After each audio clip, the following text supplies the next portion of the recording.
Hello, collectors and stackers, to another weekend silver kind of video. Just talking about some of the things that have come in this week, and it has been a really good week. I'm going to start off with, before I open one of the envelopes, look at this beauty of a book I picked up. It's called Coin Collecting by Milne, Sutherland and Thompson. This copy I picked up in a second-hand bookstore. Look at its original price, 17 shillings and sixpence. J.G. Milne, C.H.V. Sutherland and J.D.A. Thompson of the Heberden Coin Room, the Ashmolean Museum in Oxford.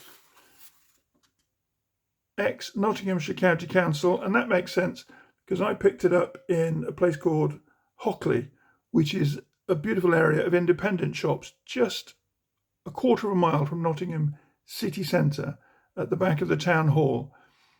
But I'm delighted with this. Printed in, look at this, first published 1950, reprinted 51, 56, 63 and 67. So this edition, 1967. A lot of technical information, coins of the Roman Empire, the Roman Republic, Greek coins, introduction, and then a lot of stuff on European coins, including England, Scotland and Ireland. And at the back, a great index, but also individual black and white plates talking about what's in the book with details of the coins on the facing page. So a very good selection of plates here. I don't have any of these ancient coins, and it hasn't necessarily drawn me to collect them. I have somewhere in my things from, not from childhood, but from my early 20s, I've got some coins that I found in Jordan when I was working there after my first few jobs in the city. And I've also got some Roman denarii. Not sure where they are because, to be honest, as little historic pieces, I've kept them along with other things and just stored them really well. But this is an interesting book, and I'm really pleased to have picked it up. Coin Collecting, Milne, Sutherland and Thompson. Right, what have we got this week? This week has been purely about Atkinsons. Atkinsons, I'm sure you're not watching this, but if one day you ever do, can I just say thank you for the help that you have given me on various occasions as I've started my collection. So what's first out of the bag here from Atkinsons? Okay, this one, a 1/2 ounce Aztec round. Now, I do find these little pouches slightly difficult to get into. But let's see if I can do it. I think what I've got to do is pop a pen in here and then twist the sleeve so it comes out. Doesn't look like it wants to do it. Yes, it has. Right. So I was really pleased with this. It isn't Mexican. It's made by one of the US mints, but it is a beautiful coin. What does it say on here? 1/2 troy ounce, 3 nines fine silver. And that's a picture of Cuahtemoc. I wonder if I can show you this more clearly. Let's see how close it is. Right, here we go. That works really well. I'm going to put it on the background here. But yeah, the profile on that is really clear and quite gorgeous. 1/2 troy ounce across the top, and then across the base it says, you can just see that there, 999 fine silver. But look at the profile of that Aztec warrior Cuauhtemoc. Absolutely stunning. And then on the other side, so much detail. This is I think it's called the Sunstone. I can't quite remember.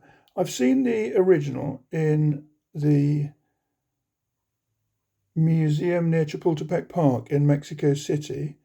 And there is also a beautiful replica in the Museum of Teotihuacan in Mexico City Center, just to the side of the current Spanish, or yes, it was the Spanish cathedral that was built with the colonization of Mexico. I wonder if I can.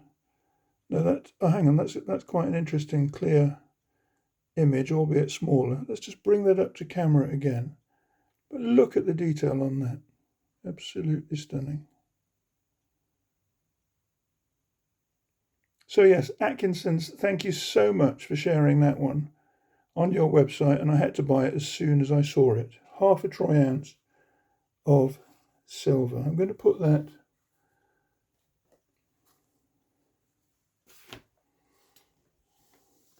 on a soft surface down there.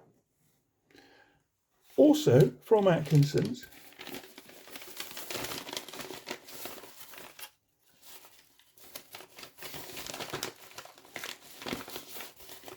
in their jiffy bag, my second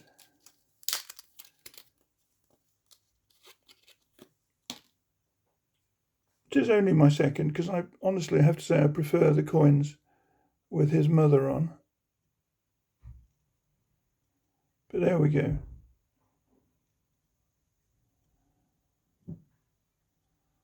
One ounce Britannia. There we go. Look at that. That's beautifully clear. A not particularly flattering profile of Charles III facing to the left. But as a design, it is stunning. If I turn it over, and again I'm going to lift it so that we can see it more easily. Here we go.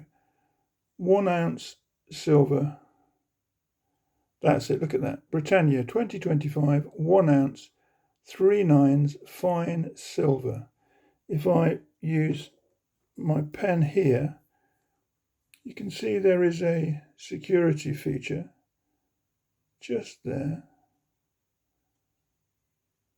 to the left of the dress of Britannia, at the trailing end of the dress, and to the left of the trident that she carries. But I think that's a beautiful coin. It's only the second one I've got.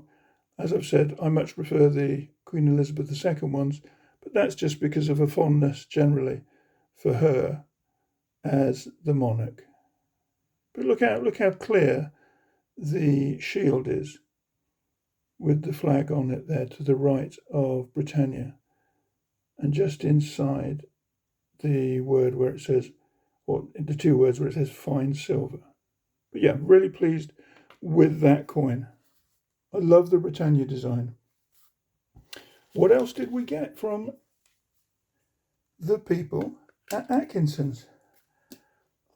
Last week I showed you a number of silver bars that I've purchased, but this one, particularly given what's going on in the world at the moment with the current chest beating and stances being taken by different people, United States of America, in God they trust. Obviously on here it says in God we trust, because we're talking as if it was them. But the bison, or the buffalo, I think technically it's a bison bite because that's what they call them in the States. In God we trust, a 1 ounce silver bar. And then on the other side here we have a profile of an Indian warrior facing to the right. Liberty, 1 ounce, 3 nines, fine silver. Again, a magnificent profile. If I compare that to the Latin American coin, or the profile of Cuahtemoc from Mexico, the two on there both looking quite strong characters, very strong characters, fierce to fight against their enemies. Beautiful coins. And then a final piece that I'm absolutely delighted with. It's something I wish I could buy every week, but I can't, because we have to budget for these things and be thoughtful about how we use our monies, don't we? But here it is. It's from Atkinsons. I'm going to take it out of the pouch. But I've got my second half sovereign, and I'm really thrilled to be making a little bit of progress in terms of having something quite so beautiful. I'm going to take it out of the pouch. I must find a different way to store these sovereigns. Sorry, these half sovereigns, because they're too finicky for easy access. Let me take it out here. You can see how tiny that is. Here we go. for such a tiny coin, the detail is superb. Let me show you the year of this particular coin.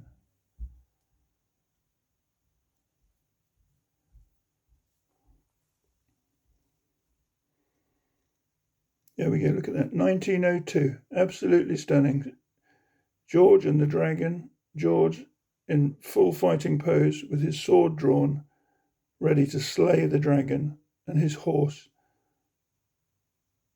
rearing up, ready to come in for the kill. 1902. George V, a half sovereign. Let's look at that by comparison with the other coins. It is absolutely tiny.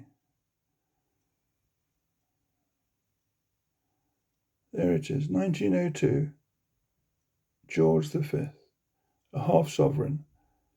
So its value is vast compared to these and many other silver coins that I would need to stack next to it for value purposes.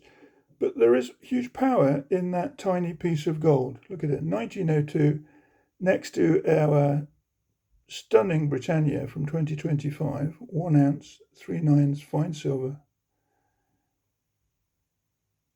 The Liberty, 1 ounce bar, and a 1/2 ounce Aztec design with Cuahtemoc on one side and then on the other. The beautiful, intricate sunstone, the original of which is in the Anthropology Museum in Mexico City. So it has been a tremendous week. I'm really excited that I've been able to grow the collection a little bit this week, because it is requiring constant commitment and steady thought, a little bit of time every week, looking at different websites. But this week, thank you to Atkinsons, because you've come through for me again with some absolutely stunning pieces of silver. Thank you so much.